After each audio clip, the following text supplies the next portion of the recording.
नमस्कार। Hashtag study education में आप सभी का स्वागत है। सामान्य अध्ययन की सीरीज़ के अंदर पॉलिटिकल साइंस को कंटिन्यू करेंगे। आज का जो विषय है, सब्जेक्ट है, वो है इंडियन पॉलिटी का राज्य की नीति के निदेशक तत्व टॉपिक। चलिए रिवीजन स्टार्ट करते हैं। राज्य के नीति निदेशक सिद्धांतों को भारतीय संविधान में शामिल किए जाने का उद्देश्य है सामाजिक और आर्थिक प्रजातंत्र को स्थापित करना। अगला है, राज्य के नीति निदेशक सिद्धांतों का उद्देश्य है एक कल्याणकारी राज्य की स्थापना करना, सामाजिक आर्थिक न्याय को सुनिश्चित करना, एक धर्मनिरपेक्ष राज्य की स्थापना करना।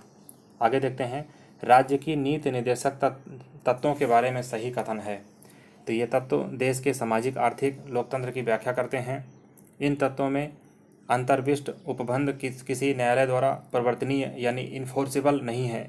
यानी यदि राज्य के नीति निदेशक तत्वों का पालन नहीं होता है तो इसके अगेंस्ट में किसी भी कोर्ट में इनके लिए बाध्य नहीं किया जा सकता। आगे देखते हैं, कल्याणकारी राज्य की संकल्पना का समावेश भारत के संविधान में है। तो ये राज्य के नीति निदेशक तत्वों के अंतर्गत है। भारतीय संविधान में सम्मिलित नीति निदेशक तत्वों की प्रेरणा यानी यह कहाँ से ली गई है, तो यह आयरलैंड के संविधान से है। आगे देखते हैं, नीति निदेशक सिद्धांत हैं, ये वाद योग नहीं है। भारत के संविधान के अनुसार देश के शासन के लिए आधारभूत हैं राज्य की नीति के निदेशक तत्व।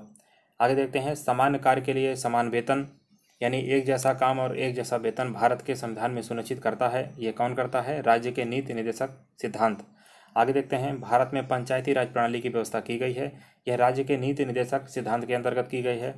आगे देखते हैं, राज्य सरकार को ग्राम पंचायतों को संगठित करने का जो निर्देशन है यह अनुच्छेद 40 के अंदर है। भारत के संविधान के अंतर्गत ग्राम पंचायतों का जो गठन है यह निदेशक सिद्धांत के अंदर है। आगे देखते हैं, कुछ इम्पॉर्टेंट फैक्ट जो आर्टिकल्स हैं ये सुमेलित है, इस प्रकार हैं। अनुच्छेद 40 है ग्राम पंचायतों का गठन। अनुच्छेद 41 है कुछ दशाओं में काम, शिक्षा, लोक सहायता पाने का अधिकार। और अनुच्छेद 44 है नागरिकों के लिए समान नागरिक संहिता। अनुच्छेद 48 है कृषि एवं पशुपालन। अभी ये मनरेगा से रिलेटेड चीज़ें हैं, लेकिन काफ़ी सारी चीज़ें हैं जो समय के साथ मनरेगा के बारे में अपडेट हो चुकी हैं। तो आई थिंक आपको अपडेटेड फैक्ट याद करना काफ़ी बेनिफिशियल रहेगा। चलिए आगे देखते हैं, राज्य के नीति निदेशक सिद्धांतों का सही सुमेलित इस प्रकार है। अनुच्छेद 51 है अंतर्राष्ट्रीय शांति और सुरक्षा के संवर्धन से संबंधित है। आर्टिकल 41 है काम, शिक्षा, लोक सहायता पाने का अधिकार। आर्टिकल 43 का ए है उद्योगों के प्रबंध में कर्मकारों के भाग लेने का अधिकार। अनुच्छेद 48 का है पर्यावरण संरक्षण। भारत के संविधान के अंतर्गत जो अंतर्राष्ट्रीय शांति और सुरक्षा की अभिवृद्धि का यानी कि बढ़ोतरी का जो प्रावधान है यह राज्य के नीति निदेशक तत्वों में है। भारत की विदेश नीति से संबंधित यानी फॉरेन पॉलिसी से जो रिलेटेड अनुच्छेद है वो आर्टिकल 51 है यानी 51 है। संविधान जिनके शोषण के विरुद्ध अधिकार स्वीकृत करता है, तो बच्चे, स्त्रियां और जनजातियां इसका सही जवाब है। आगे देखते हैं, राज्य के नीति निदेशक तत्व हैं मद्य निषेध, गौ संरक्षण, पर्यावरण संरक्षण। आगे है, राज्य के नीति निदेशक सिद्धांत मौलिक अधिकारों से भिन्न है। किस बात में भिन्न है? क्योंकि निदेशक सिद्धांत परिवर्तनीय नहीं है जबकि मौलिक अधिकार परिवर्तनीय है। यानी मौलिक अधिकारों का यदि उल्लंघन होता है तो इसके अगेंस्ट में सुप्रीम कोर्ट या हाई कोर्ट में याचिका दायर की जा सकती है। यानी ये लीगल बाइंडिंग है एक तरह से, जबकि नीति निदेशक तत्वों के पीछे कोई भी लीगल इन्फोर्समेंट नहीं है। आगे देखते हैं, गांधीवादी सिद्धांत जो राज्य की नीति के निदेशक तत्वों से प्रतिबंधित होते हैं यानी प्रतिबिंबित होते हैं, एम्बेडेड होते हैं, ये हैं ग्राम पंचायतों को संगठित करना, ग्रामीण क्षेत्रों में कुटीर उद्योगों को प्रोत्साहित करना। आगे है, राज्य के नीति निदेशक सिद्धांत में से वह है जिसके बारे में संविधान शांत है। तो यह जो प्रौढ़ शिक्षा है इसके बारे में संविधान में कोई भी ऐसा प्रावधान नहीं है। राज्य का नीति निदेशक सिद्धांत जो संविधान में बाद में जोड़ा गया तो यह है मुफ्त कानूनी सलाह। आगे देखते हैं, राज्य के नीति निदेशक सिद्धांतों में सम्मिलित नहीं है, तो इसमें सूचना का अधिकार सम्मिलित नहीं है। नीति निदेशक तत्व क्या हैं? समान नागरिक संहिता है। राज्य के नीति निदेशक तत्वों में राज्य सुनिश्चित करने का प्रयास करेगा कि पुरुष और महिलाओं की समान कार्य हेतु समान वेतन, जीविकोपार्जन यानी जो लाइफ का एंटायर लिविंग स्टैंडर्ड है हेतु पर्याप्त साधनों का समान अधिकार, काम हेतु न्याय संगत और मनोवोजित दशाएं बनी रहें, यानी जो ह्यूमन के सर्वाइव करने के लिए कुछ सर्कमस्टेंसेज हैं वो सही तरीके से अप्रोप्रिएट बनी रहें, यह एक राज्य सुनिश्चित करेगा। इसका वर्णन राज्य के नीति निर्देशक तत्वों में है। आगे देखते हैं, राज्य के नीति निर्देशक सिद्धांत एक ऐसा चेक है जो बैंक की सुविधा अनुसार अदा किया जाता है। ये काफ़ी पॉपुलर और फेमस स्टेटमेंट है जो कई सारे परीक्षाओं में पहले भी पूछा गया है। तो यह कथन है KT शाह का द्वारा। आगे देखते हैं, अगला चैप्टर है मूल कर्तव्य यानी फंडामेंटल ड्यूटीज। तो इसमें कंटिन्यू करेंगे।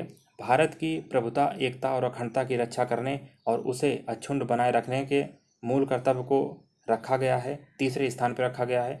भारतीय संविधान के 42वें संवैधानिक संशोधन विधेयक द्वारा मूल कर्तव्यों को सम्मिलित कहाँ पर किया गया है? यह अनुच्छेद 51 के A में किया गया है, यानी भारतीय संविधान का भाग 4 का और 51 के का में इसका वर्णन किया गया है। आगे देखते हैं, भारतीय संविधान में मूल कर्तव्य शामिल किया गया।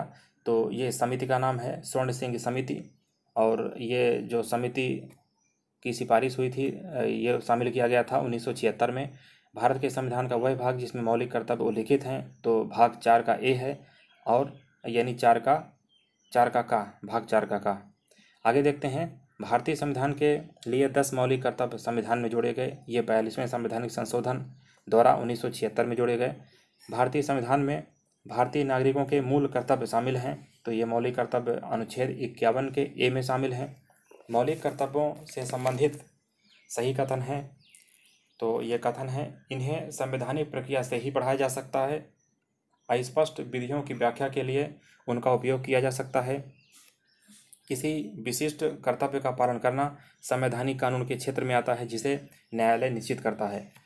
आगे देखते हैं, भारत में मौलिक कर्तव्य क्या है, इसके बारे में। हमारी मिलीजुली संस्कृति की समृद्ध विरासत को संरक्षित करते हैं। अगला फैक्ट है, एक नागरिक के मूल कर्तव्य में सम्मिलित हैं। तो क्या चीज़ें एक नागरिक के मौलिक कर्तव्य में सम्मिलित हैं?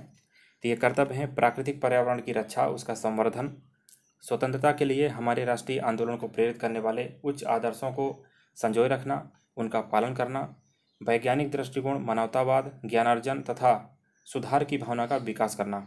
आगे देखते हैं, भारतीय संविधान के अंतर्गत मौलिक कर्तव्यों में सम्मिलित है। क्या सम्मिलित है? देश की रक्षा करना, राष्ट्र की सेवा करना, हमारी सामाजिक सांस्कृतिक की गौरवशाली परंपरा का महत्व समझना और उसका परिरक्षण करना, सार्वजनिक संपत्ति को सुरक्षित रखना एवं हिंसा से दूर रहना। आगे देखते हैं, भारतीय संविधान द्वारा प्रदत्त नागरिकों के मूल कर्तव्यों में सम्मिलित है। क्या चीज़ें सम्मिलित हैं? मिश्रित संस्कृति की समृद्ध विरासत की रक्षा, वैज्ञानिक मनोदशा और खोज की भावना का विकास, व्यक्तिगत और सामूहिक कार्यकलापों के सभी क्षेत्रों में उत्कृष्टता के लिए प्रयास करना। आगे है, भारतीय नागरिक का मूल कर्तव्य है वन्य प्राणी का संरक्षण करना। भारत के प्रत्येक नागरिक का कर्तव्य होगा कि वह प्राकृतिक पर्यावरण का संरक्षण एवं सुधार करे।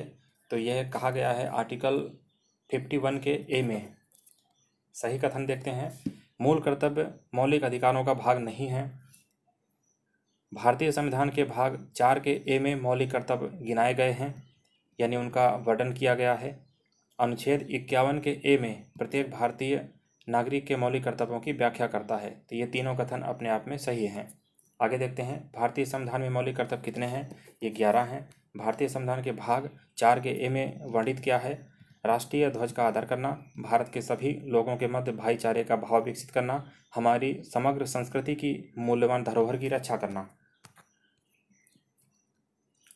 आगे देखते हैं, संविधान के भाग हैं और उनके कुछ विषय हैं। तो भाग 2 में क्या है? नागरिकता है।